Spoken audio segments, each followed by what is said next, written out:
अस्सलामुअलैकुम दोस्तों, कैसे हैं आप सब। उम्मीद करता हूं कि आप सब ठीक होंगे। आज हम विलियम शेक्सपियर के एक और प्ले को समझने की कोशिश करेंगे। प्ले का नाम है द टेम्पेस्ट। टेम्पेस्ट कहते हैं समुद्री तूफान को। ऐसा समुद्री तूफान जिसमें तेज़ आंधी के साथ बारिश और ज़्यादाबारी भी हो। इस प्ले को शुरू करने से पहले हम कुछ चीज़ें जान लेते हैं। सबसे पहला कि विलियम शेक्सपियर ने ये प्ले 1610 से लेकर 1611 के दरमियान लिखा। द टेम्पेस्ट को विलियम शेक्सपियर के अगर लास्ट नहीं तो one of the last plays में से कंसिडर किया जाता है। विलियम शेक्सपियर ने इस प्ले के अंदर ट्रेजेडी, अलमिए, कॉमेडी, मजाक और रोमांस को दिखाया है। और इसके अलावा जो सबक अमेज़ मौजू इस प्ले के अंदर दिखाए गए हैं वो हैं पावर, ताकत, बिट्रेयल, धोखा, फॉरगिवनेस, माफ़ी एंड ह्यूमन कंडीशन और इंसानी हालत ज़ार को दिखाकर मैसेज कन्वे करने की कोशिश की है विलियम शेक्सपियर ने। अब हम देखते हैं इस प्ले के अंदर की कैरेक्टर्स। इस प्ले के अंदर बेसिकली 3 जियोग्राफिकल लोकेशंस को कवर किया गया है जो कि रियल वर्ल्ड में भी एग्जिस्ट करती हैं। सबसे पहले है एक आइलैंड, एक जजीरा। एक जजीरा होता क्या, ये ज़मीन का वो टुकड़ा होता है जिसके चारों तरफ पानी हो, ठीक है ना। और इस आइलैंड के ऊपर हमारा मेन कैरेक्टर जिसको हम बोलते हैं प्रॉस्पिरो, और ये है basically exile duke of Milan. Duke of Milan है, मिलान एक कंट्री, उसका बादशाह, और उसे वहाँ से एग्जाइल्ड का मतलब होता है निकाल दिया गया है। मरिंडा बेसिकली जो है ना वो प्रॉस्पिरो की बेटी है। और एरियल बेसिकली इसी जजीरे के ऊपर है, वो एक स्पिरिट है, एक रूह है, और जो सर्विस में है, खिदमत में है प्रॉस्पिरो की। और कैलिबन बेसिकली एक मॉन्स्टर फिगर है, क्रिएचर है, जो भी इस आइलैंड के ऊपर पहले से ही एग्जिस्ट करता है, रहता है। साइकोरेक्स बेसिकली एक विच है जो प्रॉस्पेरो के यहाँ आने से पहले इस जजीरे पर हाकम थी, रहती थी, और प्रॉस्पेरो ने इसको आकर हरा दिया और ये या मार दिया, यहाँ से चली गई।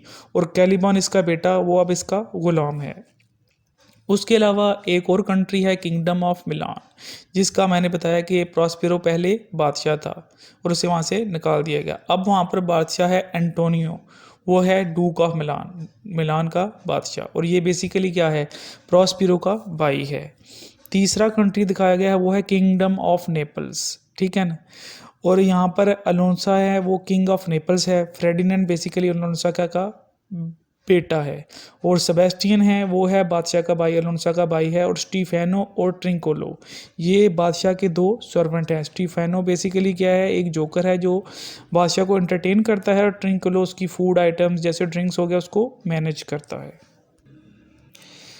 अब हम देखते हैं कि ये जो प्लेस के अंदर लोकेशंस दिखाई गई हैं वो करंटली आजकल किधर हैं, रियल वर्ल्ड में एग्जिस्ट करती हैं। बेसिकली ये इटली का मैप है, और 15th सेंचुरी के अंदर इटली जो है ना वो डिवाइडेड था।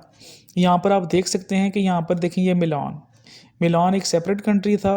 और यहाँ पर देखें नेपल्स, नेपल भी एक सेपरेट कंट्री था।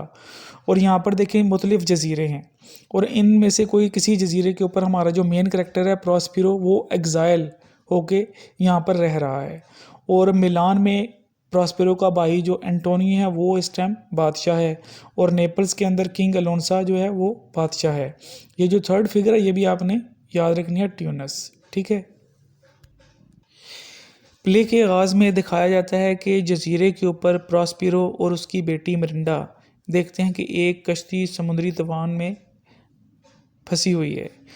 और जो मरिंडा है ना वो कश्ती के लोगों के लिए बड़ी परेशान है, और उसे वो लगता है कि उसके वालिद प्रॉस्पेरो ने अपने जादू के ज़रिए ये समुद्री तूफ़ान कायम किया है। और वो कंसर्न शो करती है कि वो इस तूफ़ान को ख़त्म कर दें। मगर इसी मौके पर प्रॉस्पेरो जो है ना वो अपनी बेटी को पुरानी कहानी सुनाता है कि वो इस जजीरे पर क्यों आए। तो वो एश्योर करता है कि कश्ती के जो ऊपर मौजूद लोग हैं उनको नुकसान नहीं होगा। पहले प्ले के अंदर जो है ना, जो पहला सीन है उसके अंदर जो थीम इंट्रोड्यूस कराया गया, जो पैगाम हमें मिलता है वो है पावर डायनामिक्स का। किसका? पावर डायनामिक्स का, कि प्रॉस्पेरो का इस जजीरे के ऊपर और इसके ऊपर रहने वाले इनहेबिटेंट्स के ऊपर पूरा कंट्रोल है। दूसरा दिखाया गया है बिट्रेल का, कि जो एंटोनियो है जो प्रॉस्पेरो का भाई है उसने धोखे से प्रॉस्पेरो को उसकी बादशाहत से हटाकर इस जजीरे पर रहने पे मजबूर कर दिया है।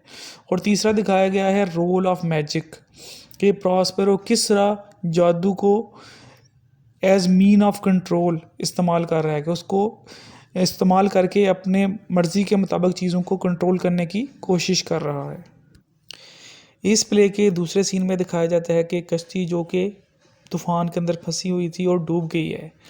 तो प्रॉस्पेरो के प्लान के मुताबिक ये सब हो रहा है, और उसके साथ ही स्पिरिट जो सर्वेंट है उसकी, वो इन तमाम कश्ती के जो ऊपर लोग सवार हैं उनको जजीरे के मुख्तलिफ हिस्सों पे पहुंचा देती है। सबसे पहले है अलोन्सा, सेबेस्टियन, एंटोनियो और उसके 2 सर्वेंट। ये जजीरे के किसी एक हिस्से पे होते हैं, लैंड हो जाते हैं। एरियल जो इनको वहाँ पर बाहिफाजत पहुँचा देती है, और इसका जो बेटा होता है उसको जजीरे के किसी दूसरे हिस्से पर वो पहुँच जाता है, ठीक है ना। जो कैलिबॉन है जो एक क्रिएचर है, ठीक है ना, और जो प्रॉस्पेरो के गुलाम है उसको अलोन्सा के 2 सर्वेंट मिल जाते हैं, ठीक है ना। और वो उनको जो सर्वेंट हैं वो इसको ड्रिंक पिला देते हैं, शराब पिला देते हैं, जिससे क्या होता है वो घूम जाता है, ठीक है ना, उसका दिमाग घूम जाता है। और वो एक प्लान बनाता है कि वो प्रॉस्पेरो को हटा देगा इन दोनों सर्वेंट के साथ मिलके, एक साजिश क्रिएट करते हैं वो। उसके अलावा एंटोनियो और सेबेस्टियन वो भी एक साजिश खेलने की कोशिश करते हैं। वो साजिश करते हैं कि क्यों ना हम किंग अलोन्सा को मार के सेबेस्टियन जो है ना वो थ्रोन ऑफ नेपल्स, मतलब नेपल्स के तख्त के ऊपर बैठ जाए। तो ये देख के अलोन्सा ने पहले क्या किया था, अलोन्सा ने भी अंटोनियो के साथ साजिश मिलके प्रॉस्पेरो को हटाया था, और अब क्या है, अंटोनियो सेबेस्टियन के साथ मिलकर अलोन्सा को ही ख़त्म करके बादशाहत के तख्त से हटाना चाह रहा है। मगर एरियल को ये सब पता चीज़ें चल जाती हैं, और वो प्रॉस्पेरो को बताती है, और ये उनके प्लान को ख़राब कर देती है। प्लान को ख़राब वो कैसे करती है, वो क्या करती है, मैजिक से किंग अलोन्सा को सुला देती है, और जो ही वो उसे मारने की कोशिश करते हैं वो उसको नींद से जगा देती है, जिससे अलोन्सा को पता चल जाता है कि सेबेस्टियन मेरा भाई एंटोनियो के साथ मिलकर मुझे मारने की कोशिश करने वाला था। और इससे अलोन्सा को रिग्रेट होता है कि किस तरह उसने एंटोनियो को का तख्त पर बिठाया था मिलान के, और धोखा दिया था किसको, प्रॉस्पेरो के साथ ज्यादती की थी।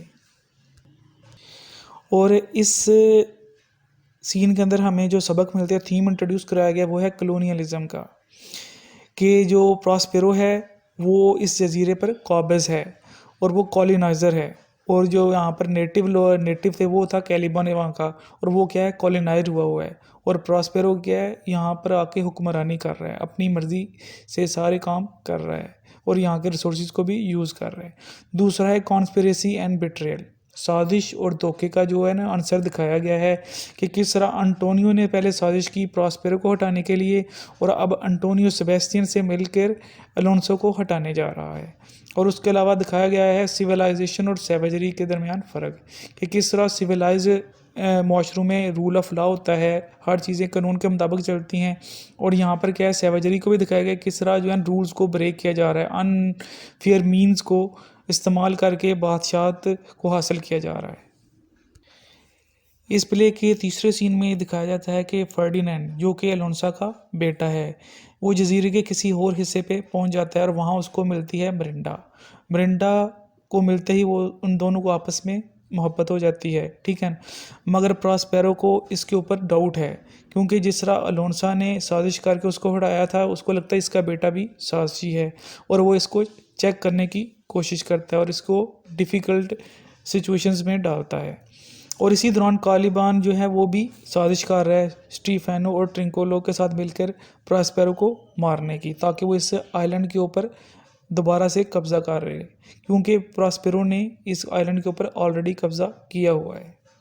इस सीन के अंदर जो थीम इंट्रोड्यूस कराया गया है वो है लव एंड रोमांस का, कि फर्डिनेंड और मरिंडा का जो है ना वो रिश्ता दिखाया गया है, ठीक है ना। उसके अलावा टेस्टिंग एंड ट्रायल, कि प्रॉस्पेरो जो है ना फर्डिनेंड के करेक्टर और इंटेंशंस, इरादों को टेस्ट कर रहा है, क्योंकि उसको डाउट है कि ये इसका बेटा भी जो है अपने बाप की तरह का ही होगा। उसके अलावा लॉयल्टी एंड बिट्रेयल, कि कैलिबान्स के एक्शन दिखाए गए हैं कि वो प्रॉस्पेरो के साथ लॉयल्टी दिखा रहा है या नहीं दिखा रहा, और देखें वो अगर साजिश कर रहा है तो वो एक ट्रेचरी है, धोखा दे रहा है। इस प्ले के चौथे सीन में दिखाया जाता है कि जो प्रॉस्पेरो है ना, वो देखता है कि फर्डिनेंड वाकई एक अच्छा नेकदिल इंसान है और वो फर्डिनेंड और मिरिंडा की शादी के लिए राज़ी हो जाता है और वो इन दोनों के लिए एक मैजिकल बैंक्वेट, एक शानदार खाने का इंतज़ाम करता है। और इसी दौरान जो एरियल जो स्पिरिट है, जो हादमा है प्रॉस्पेरो की, वो उसे आके बताती है कि कैलिबान तुम्हारे खिलाफ साजिश कर रहा है। तो इससे क्या होता है, प्रॉस्पेरो उन दोनों का सामना करता है और उनको भगा देता है वहाँ से। इस सीन के अंदर जो थीम इंट्रोड्यूस कराया गया है वो है फॉरगिवनेस का। प्रॉस्पेरो के माइंड में फर्डिनेंड के लिए जो बदगुमानी होती हैं वो ख़त्म हो जाती हैं और वो उनको मिरिंडा और फर्डिनेंड की शादी के लिए राज़ी हो जाता है। उसके अलावा एल्यूजन ऑफ पावर, ताकत का धोखा। Banquet symbolises Trojan nature of power. ये जो मैजिकल बैंक्वेट वो उसने क्रिएट किया था, वो ताकत और कंट्रोल को ज़ाहिर कर रहा है। उसके अलावा importance of love and companionship, और इस सीन के अंदर प्यार और साथ देने की जो सलाहियत है उसकी इम्पोर्टेंस को या अहमियत को भी दिखाया गया है। और इस प्ले के 5वें सीन के अंदर दिखाया जाता है कि जो एरियल होती है, शिप के जो बाकी मेंबर होते हैं उनको प्रॉस्पेरो के सामने ले आती है और प्रॉस्पेरो उनके सामने आ भी जाता है और प्रॉस्पेरो उन सबको माफ़ कर देता है। और जो किंग ऑफ नेपल्स होता है अलोंसो, उसको भी रियलिटी का पता चल चुका होता है कि उसके भाई ने उसके साथ क्या किया और उसने भी एंटोनियो के साथ मिलके प्रॉस्पेरो के साथ क्या किया था। और अब वो अपने गलती के ऊपर उससे माफ़ी मांगता है और प्रॉस्पेरो भी वो कहता है कि अब मैं आज के बाद मैजिक को छोड़ दूंगा। और वो डूक ऑफ मिलान दोबारा से बन जाता है और दोबारा से किंगडम ऑफ मिलान का बादशाह बन जाता है। और प्रॉस्पेरो एरियल जो कि एक स्पिरिट है उसको आज़ाद कर देता है और जो कैलिबन होता है उसको भी उसी जजीरे के ऊपर छोड़ दिया जाता है ताकि वो अपने एक्शंस और कॉन्सिक्वेंसेस जो उसने बगावत की थी उसके ऊपर रोशनी डाल सके, उससे सीख सके। और ये जो प्ले है मुस्तकबिल की अच्छी उम्मीद और आपस में बाहमी मफाहमत के साथ ख़त्म होता है कि हम आपस में मिलजुल के हर चीज़ का हल निकाल सकते हैं, हमें गलत मीन्स के साथ जाने की ज़रूरत नहीं होती। और इस सीन के अंदर जो थीम इंट्रोड्यूस कराया गया है वो है रिडेम्पशन, मतलब निजात, फॉरगिवनेस, माफ़ी। मतलब हम हर कंडीशन से निकल सकते हैं अगर हम अच्छे रास्ते को चूज़ करें। जिस तरह प्रॉस्पेरो ने बदले की बजाय माफ़ी का रास्ता चूज़ किया। उसके अलावा साइक्लिक नेचर ऑफ पावर, मतलब जो ताकत है वो हमेशा किसी एक के हाथ में नहीं रहती, इसलिए उसको हासिल करने के लिए गलत मीन का इस्तेमाल नहीं करना चाहिए। जिस तरह अंटोनियो ने किया और जिस तरह सेबेस्टियन ने किया। पहले अंटोनियो ने किया, ताकत उसके पास आई मगर वो दोबारा वापस प्रॉस्पेरो के पास चली गई। उसके अलावा इसके अंदर थीम ऑफ फ्रीडम को भी टच किया है। जिस तरह एरियल को आज़ादी मिली, कैलिबान को भी आज़ादी मिली। अब हम देखते हैं कि द टेम्पेस्ट, इस प्ले से हमें लाइफ लेसन सबक क्या मिलते हैं। सबसे पहला सबक मिलता है फॉरगिवनेस का, कि किस तरह प्रॉस्पेरो बदला लेने चाहता था मगर उसने फॉरगिवनेस का रास्ता इख्तियार किया और उसको वापस अपनी बादशाहत मिल गई। उसके बाद मिलता है रिडेम्पशन का, कि everybody has the capacity for change and growth, हर किसी के पास तब्दीली और आगे बढ़ने की गुंजाइश होती है। उसके अलावा मिलता है पावर एंड रिस्पॉन्सिबिलिटी, कि जब आपके पास ताकत आती है अगर वो अनचेक्ड है तो उसके खसरात भी होते हैं। उसके बाद है लव एंड कनेक्शन, कि आप प्यार की अहमियत को दिखाया गया है और इंसानी तल्लक को दिखाया गया है और उसकी नेचर को दिखाया गया है। डेट्स ऑल फॉर टुडे, आज के लिए इतना ही था। उम्मीद करता हूँ कि आपको इस प्ले का की कॉन्सेप्ट समझ आ गया होगा। अगर फिर भी कोई बात समझ नहीं आई तो आप कमेंट्स के अंदर बता सकते हैं, हम इसको मज़ीद डिस्कस भी कर लेंगे।